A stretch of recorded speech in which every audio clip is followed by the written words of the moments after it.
అదే RTV app వార్తల్ని క్షణాల్లో చదివే అవకాశం ఉంటుంది. ఒక న్యూస్ పేపర్, ఒక టెలివిజన్ ఛానల్ మీ చేతుల్లో ఎప్పుడు ఉంటాయి. సో వర్షిని, ఇప్పుడు మిమ్మల్ని క్వశ్చన్ చేసే వాళ్ళకి ఏం చెప్తారు సమాధానం? అరే ఏంటి ఈ అమ్మ ఇలా చేసింది, ఏకంగా పెళ్లి చేసుకుంది, బహిరంగంగానే వీడియోలు కూడా పెట్టేసింది, ఇంత దారుణాన్ని ఒడిగట్టింది ఏంటి, అసలు ఈ అమ్మాయి ఏంటి? నీ గురించి కొన్ని సందర్భాల్లో కామెంట్స్ కూడా మీరు చూడొచ్చు, బహుశా మీరు కూడా చూస్తూనే ఉంటారు. చీ అని అనుకునే వాళ్ళకి సమాధానం ఏంటి? నేను ఒకటే చెప్తాను, మీరు ఏమన్నా అనుకోండి, నా గురించి నేను ఇష్టపడ్డాను, పెళ్లి చేసుకున్నాను, ఒకరి గురించి నాకు అనవసరం. మా పేరెంట్స్ ని ఒప్పించుకోకుండా వెళ్ళిపోయింది, పెళ్లి చేసుకుంది అనుకునే వాళ్ళు కూడా ఒకటే చెప్తాను. మా పేరెంట్స్ ని ఒప్పించుకున్నాను, వాళ్ళ ముందు పెళ్లి చేసుకున్నాను. సో ఇప్పుడు బయటకు వచ్చేసాను కదా, వాళ్ళని వదిలేసా అన్న బాధ అయితే నాకు లేదు. వాళ్ళని మళ్ళీ నా దగ్గర తెచ్చుకుంటాను, వాళ్ళని నేను పోషించుకోగలను. సో ఒకటే చెప్తాను, నెగిటివ్ గా అనుకునే వాళ్ళు అనుకోండి, పాజిటివ్ గా అనుకునే వాళ్ళు అనుకోండి, కానీ మేము మాత్రం ఇలాగే కలిసి ఉంటాము. ఆనందంగా ఉన్న కాపురంలో చిచ్చులు పెట్టకండి. ఇలాగే అందరి కాపురాలలో చిచ్చులు పెడుతూనే ఉంటారు కాబట్టి అనేవాళ్ళు అనుకుంటూనే ఉంటారు. ప్రశంసలు వచ్చినా గానీ మేము ఇలాగే స్ట్రాంగ్ గా ఉంటాం. ఓకే. సో వర్షిని, నువ్వు అక్కడ అఘోరి దగ్గర నుంచి వచ్చినాక, విష్ణు హర్షని తీసుకొచ్చాక నువ్వు చాలా మీడియాలతో మాట్లాడావు, చాలా ఇంటర్వ్యూస్లో కూడా చెప్పుకొచ్చావు, మాకు అందుబాటులోకి రాలేదు, ప్రయత్నం చేశాము. సో నువ్వు చాలా మాటలు ఇంకా వదిలేస్తానని చెప్తా, నేను అఘోరి దగ్గరికి వెళ్ళను, ఇవన్నీ ఫోర్స్ఫుల్ గా చెప్పించారా? నమ్మించడానికి చెప్పాను. నాకు ఇంకా ఎందుకంటే నన్ను కొట్టారు కాబట్టి, బలవంతంగా చెప్పించారు కాబట్టి నేను అలా చెప్పడం జరిగింది. ఓకే, కొన్నాళ్ళు ఉందాము, వాళ్ళని నమ్మిద్దామని చెప్పని నేను కూడా నమ్మించి అలా మాట్లాడడం జరిగింది. తర్వాత వచ్చేయడం జరిగింది. ఏనమ్మా మిమ్మల్ని కన్న తల్లిదండ్రులు కూడా నమ్మించాలా నువ్వు ఇట్లా? కన్న తల్లిదండ్రుల్ని నమ్మించాలి అని లేదు, నేను పాయింట్ వాళ్ళకి చెప్పుకున్నాను, షేర్ చేసుకున్నాను. వాళ్ళైతే ఎప్పుడు మోసం చేయలేదు, చెయ్యను కూడా. ఓకే. అంటే ఇప్పుడు వాళ్ళు నేను ఇంటికి తీసుకొచ్చా, పాపం మా కూతురు నా దగ్గర ఉంటుందేమో తల్లి ఆశించింది, నువ్వు అక్కడి నుంచి మళ్ళీ వెళ్ళిపోయామంటే అది మోసం కాదంటారా? మోసం ఎందుకు అవుతుంది? ఎందుకంటే వాళ్ళు నన్ను తీసుకెళ్లి ఒక రూమ్ లో బంధించాలి అని అనుకున్నారు. మా మీదనే అట్లా కదా. అవును. మరి ఇప్పుడు మా తల్లిదండ్రుల గురించి మాట్లాడుతున్నారు కానీ, ఓకే, ఒక అమ్మాయి అబ్బాయి లేచిపోయి పెళ్లి చేసుకున్నప్పుడు వాళ్ళ తల్లిదండ్రుల గురించి కూడా వాళ్ళు ఆలోచించాలి కదా. మరి ఎందుకని మాదే పాయింట్ ఆఫ్ చేసి మాట్లాడుతున్నారు అలా? ఇక్కడ వర్షిని అఘోరి కాబట్టి వేరే వాళ్ళు ఎంత ఉండదు కదా, మీరు సెంటర్ ఆఫ్ అట్రాక్షన్, అఘోరిని పెళ్లి చేసుకున్నారు కాబట్టి సెంటర్ ఆఫ్ అంటే కాశ్మీర్ నుండి కన్యాకుమారి వరకు అందరు గుర్తుపడతారు కాబట్టి అట్లా. అంటే గుర్తుపడతారు, అక్కడ నార్త్ ఇండియా సంగతి మనకు తెలియదు కానీ తెలుగు రాష్ట్రాలు అయితే గుర్తుపడుతున్నారు. మీరు అఘోరిని పెళ్లి చేసుకున్నారు కాబట్టి ఏ రాష్ట్రానికి వెళ్ళినా అఘోరి అమ్మ తెలుసా అంటే అందరు చెప్తారు. అమ్మాయి అబ్బాయిని ఇష్టపడి పెళ్లి చేసుకుంటారు, అమ్మాయి. అలాగే నేను కూడా అఘోరిని ఇష్టపడ్డాను, పెళ్లి చేసుకున్నాను. ఓకే. సో అంటే నేను అంటున్నది ఒకటే, మీ పేరెంట్స్ ఆల్రెడీ నేను ఇంటికి తీసుకొచ్చుకున్నారు, పాపం మా అమ్మాయి మా దగ్గరే ఉండిపోతుంది, కానీ మీ నాన్న కొంత కన్నీళ్ళు ఆపేశారు, మిమ్మల్ని చాలా దగ్గరగా హత్తుకున్నారు, మీ తల్లి మిమ్మల్ని పట్టుకొని వెళ్ళింది, మరి అంతా కూడా నిజంగానే వెళ్ళిపోతా అని చెప్పి మళ్ళీ రిక్వెస్ట్ చేయడమో ఒప్పించడం ఏది చేయకుండా వాళ్ళ కళ్ళు గప్పి అక్కడి నుంచి రావడం అనేది ఎట్లా చూడాలి? అంటే అది మోసం కాదంటారా? ఎందుకలా రావడం జరిగిందంటే, నేను ఒక 1 month అలాగా ఉండి వాళ్ళని ఒప్పించుకుని వద్దాం అనుకున్నాను. కానీ ఇక్కడ ఏం జరిగిందంటే, వాళ్ళు నన్ను బలవంతంగా ఒక రూమ్ లో బంధించి నన్ను హింసించాలి అనుకున్నారు. అంటే నాకు ఏ మెంటల్ ఏమి పిచ్చి లేదు, కానీ ఒక హాస్పిటల్ తీసుకెళ్లి ఎలాంటి చెకప్స్ జరగకుండా ఆ డాక్టర్ తో మాట్లాడి మందులు రాపిచ్చేసి నాకు ఇచ్చారు. అవి నేను ఎందుకు వేసుకోవాలి? నాకు ఏ మెంటల్ స్ట్రెస్ లేనప్పుడు నేను ఎందుకు వేసుకోవాలి? ఏ పిచ్చి లేనప్పుడు ఎందుకు వేసుకోవాలి? అలాగే ఏదో టెంపుల్ అంటున్నారు, గుండు చేపిస్తాము, అది ఇది ఒక రూమ్ లో ఉంచుతాము, తాళం వేసి వెళ్తాము, భోజనము ఇలాగా రూమ్ లోకి ఇస్తాము అని చెప్పని అన్నారు. అది నేను ఎందుకు అనుభవించాలి? నేనేం తప్పు చేసిన? నాకు నచ్చినట్టు ఉండడం తప్ప? అందుకే నేను చెప్పకుండా రావడం జరిగింది. నా పాయింట్ ఆఫ్ లో కూడా మీరు ఆలోచించాలి కదా. ఇప్పుడు చిన్నప్పటి నుండి నరకయాత్ర అనుభవించింది, మళ్ళీ నరకయాత్రలోకి పోవాలనుకోలేదు కాబట్టే వచ్చేసింది.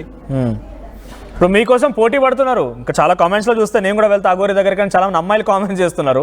అటువంటి నరకయాతన పడ్డ వాళ్ళందరికీ కూడా ఆశ్రయం మీరు ఇవ్వాలంటే మీకు ఆశ్రమాలు సరిపోవు. మరి భక్తులుగా రండి, మా చిన్నులాగా అలా కాదు, భక్తుల్లాగా వచ్చి సేవ చేసుకోండి. ఆశ్రమం పెడుతున్నాం గానీ ఇలా పెళ్లిళ్ళు గిన్నెలు అని మళ్ళీ గుర్తు చల్లడం అలాంటివి వద్దు. లేదు, చాలా మంది ఇప్పుడు వర్షం నరకయాత అనుభవించింది అంటున్నారు మీరు. వర్షినికి లైఫ్ ఇవ్వడం కోసం తనని దగ్గర తీశారు, చేరదీశారు, ఫీజులు కట్టారు, తనకి ఇప్పుడు సినిమాకి వెళ్తా అంటే సినిమాకి వెళ్ళనిస్తా అని చెప్పారు. ఇలా అన్ని రకాల ఆప్షన్స్ ఉన్నాయి కాబట్టి కొంతమంది నిజంగా అమ్మాయిలు అట్రాక్ట్ అయితే కావచ్చేమో. అయ్యో, అది ఒక్కరికే కదండి పెళ్లి. భార్య అనేది ఒక్కరే ఉంటారు. నా జీవితంలో భార్య మా చిన్నునే, ఓకేనా? ఇంతవరకే. వాళ్ళు ఒకవేళ వస్తే ఆశ్రమం ఉంటది, ఆశ్రమంలో సేవ చేసుకుంటారు. సినిమా పోతా అంటే మా చిన్నితో పాటు సినిమా కూడా వెళ్తారు. భక్తిలో ఉంటారు, అంతే. సేవ చేసుకుంటారు సమాజానికి, అంతే తప్ప ఇప్పుడు వాళ్ళు కూడా మీ చిన్నులాగానే వచ్చి మాకు ఇలా నరకయాతన అనుభవించానమ్మా, నేను ఉండలేకపోతున్నానని చెప్పి తల్లిదండ్రుల నుంచి దూరంగా వచ్చేసి నేను ప్రేమిస్తున్నానంటే మీ సమాధానం ఏంటి? ప్రేమిస్తున్నా అంటే నేను దగ్గర కూడా రానియను. ఇప్పుడు చిన్న ఎలా దగ్గరకు వచ్చింది మరి మీ దగ్గరికి? ఆ రోజు అలాగే చెప్పాల్సింది చిన్నుకు కూడా. చిన్నుకు అలాగే చెప్పాను, కానీ ఇద్దరు మనుషులు కలిసిన తోడు ఉంటాం అనుకున్నాం జీవితాంతం. అర్థం చేసుకుని ఒక చోట కూర్చుని మాట్లాడుకుని ఈ డెసిషన్ అనేది తీసుకున్నాము. అలా అని చెప్పి అందరూ వస్తానంటే నేను ఎలా ఒప్పుకుంటాను? అది తప్పు, నేను కూడా రానియను. అంటే ఒకవేళ నిజంగా జరిగింది అనుకో వర్షిని, ఇఫ్ సపోజ్ ఎవరు నిజంగా మిమ్మల్ని మించి ఒక ప్రేమికురాలు అఘోరికి దొరికితే నార్త్ ఇండియాలో ఊరుగా నూరు పల్లె కాని పల్లె వెళ్ళిపోయారు ఇక్కడ నుంచి, ఒకవేళ వచ్చినా కూడా చంపేసి చచ్చిపోతా అంతే. ఎవరిని చంపేస్తారు? తక్కకూడదు. ఇంకా ఎవరిని చంపేస్తారు? అమ్మని చంపేసి నేను చచ్చిపోతా. తన దగ్గర శక్తులు ఉన్నాయని మీరే అన్నారు, మళ్ళీ పుట్టొచ్చు. యా, శక్తులు ఉన్నాయి అంటే అప్పుడు నిద్రపోతున్నప్పుడు వెళ్ళిపోయి ఒక బండ రైడ్ చేసి చంపేస్తాను. సో కంట్రోల్ చేస్తున్నట్టు మిమ్మల్ని. అహో, తనకు అనుమానం రాకుండా ఫస్ట్ అఘోరి కంట్రోల్ చేసే ప్రయత్నం చేస్తుంది. ఏంటిది? తనకి అనుమానం వస్తుంటే ఫస్ట్ కంట్రోల్ చేసే ప్రయత్నం చేస్తున్నారు. ఇప్పటి నుంచే కంట్రోల్లో ఉంచుతున్నారు అయితే భార్యని. ఎవరు?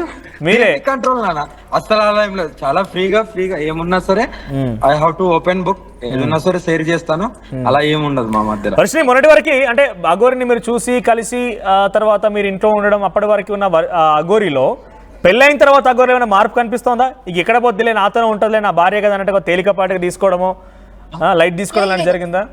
అమ్మో, అస్సలు లేదు అలాగా. టైం టు టైం అంత ముందు ఎలాగైతే ఫోన్ చేసి తిన్నావా ఎలా అయితే అనుకున్నారు, ఇప్పుడు దగ్గర ఉన్నప్పుడు కూడా అంతే ప్రేమ చూపిస్తున్నారు, ఇంకా పెరిగింది కూడా. ఓకే, అలాగే తనలో ఒక సంతోషాన్ని చూస్తున్నాను. సో ఇప్పుడు మీకు ఫ్యామిలీ చాలా తగ్గింది, ప్రేమ తగ్గిందా? అస్సలు ప్రేమ తగ్గలేదు. ప్రేమ అఘోరికి మీకుంటే ఉండొచ్చు, ఎందుకంటే అందరిని వదిలేసి వెళ్ళారు కాబట్టి. ఇప్పుడు మీరు భర్తగా చెప్పబడుతున్న అఘోరికి ప్రేమ తగ్గిందా? భార్య అయిపోయింది లేదు. ఓకే, మీకోసం ఏదైనా వేసినాం కదా, ఇంకా పడి ఉంటదిలే, అలా కాదు. Just happiness. మేము పెళ్లి చేసుకున్నా చేసుకోకపోయినా చాలా హ్యాపీగా ఉండేవాళ్ళం. ఆ హ్యాపీనెస్ జీవితాంతం ఉండాలి.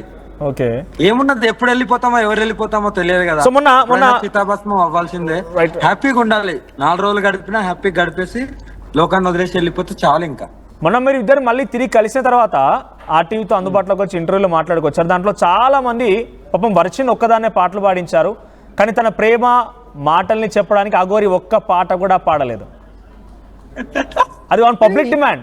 పాపం నిజంగానే నేను వర్షిని అప్రిషియేట్ చేస్తా. వర్షిని అడగగానే సరే పాటలేదు, మీ భావన ఎక్స్పెక్ట్ చేయండి, తనని పొగడండి ఒకసారి.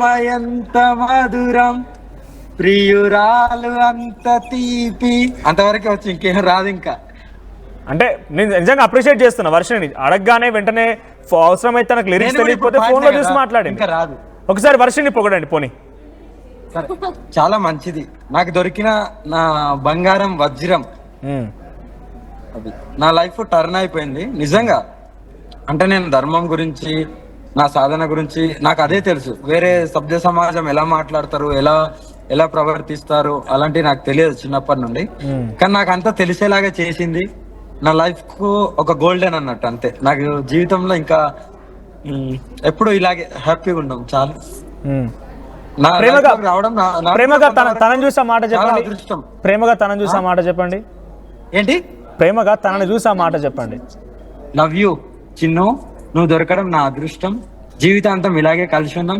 ఎవరు ఏమనుకున్నా, ఎవరు ఎంతమంది బురద జల్లినా సరే, నీకు నేను, నాకు నువ్వు, జీవితాంతం ఇలాగే ఉన్నాం. హరహర మహాదేవ్. హరహర మహాదేవ్. రైట్, సూపర్ అని పిలుస్తుంది.